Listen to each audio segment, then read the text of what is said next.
Bien, estamos con Gabriela Peña Martínez. Ella es la presidenta de la Subcomisión del Poder Popular, diputada a la Asamblea Nacional por el Partido Socialista Unido de Venezuela.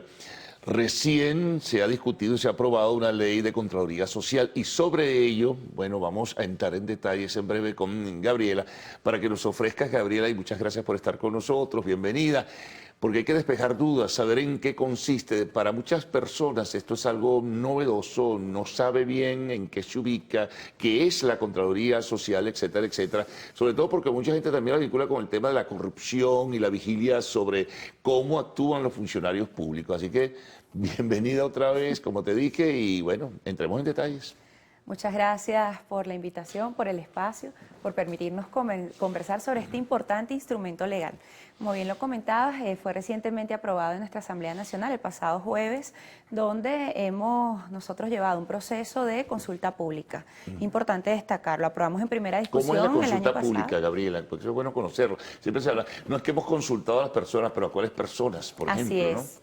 Así es. Fíjate que nosotros aprobamos en primera discusión el pasado 17 de noviembre. Cuando se aprueba en primera discusión en la Asamblea Nacional, se habla de la exposición de motivos, se manifiesta el interés por el cual la ley está siendo reformada y a partir de ese momento inicia un proceso de revisión, de chequeo, de conversaciones, debates. En este caso nosotros estuvimos allí articulando con movimientos sociales que ejercen la Contraloría Social, porque ¿quién más que ellos para decirnos esto está bien, esto no está bien, le faltan estos elementicos al instrumento?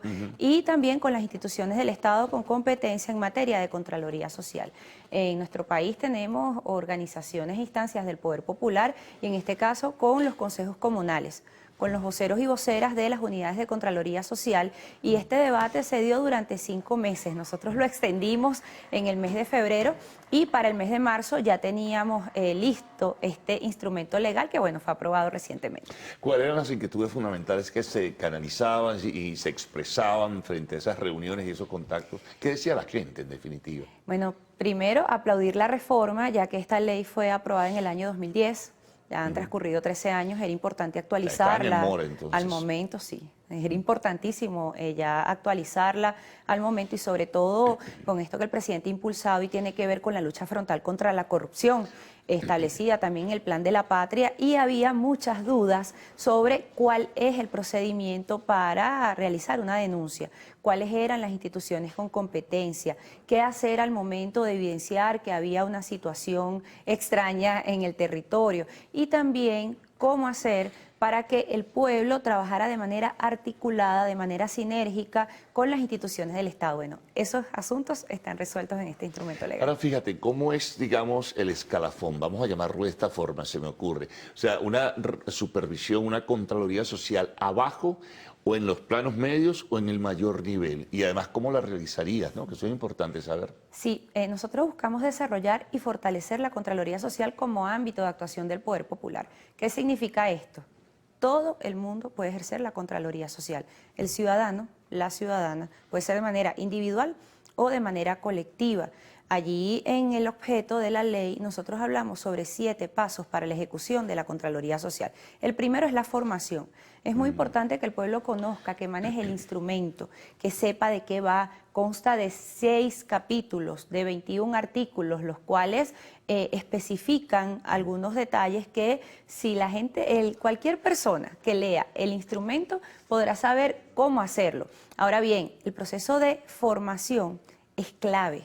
Es elemental, incluso trascendental. ¿Cómo lo formas? Porque ¿Cómo formas a la gente? ¿Cómo la orientas? ¿Cómo le das los insumos necesarios para que estén preparadas y poder hacer un seguimiento y una supervisión que sea seria? Porque también puede aparecer alguien que quiere pasar una factura política y entonces dice, bueno, este es mi adversario dentro del partido o fuera del partido y le voy a pasar lo suyo. Sí, típico. Me voy a vengar, me voy a vengar. Es muy común de la historia política venezolana. Sí. Y fíjate que con ese comentario adelantas 2 pasos. Yo te comentaba de 7 pasos y la supervisión y el seguimiento precisamente son 2 de ellos. Pero para hablarte de la formación, nosotros en el capítulo 6 planteamos la necesidad de que los ministerios con competencia en materia de educación y educación universitaria deben diseñar e implementar programas de formación en valores,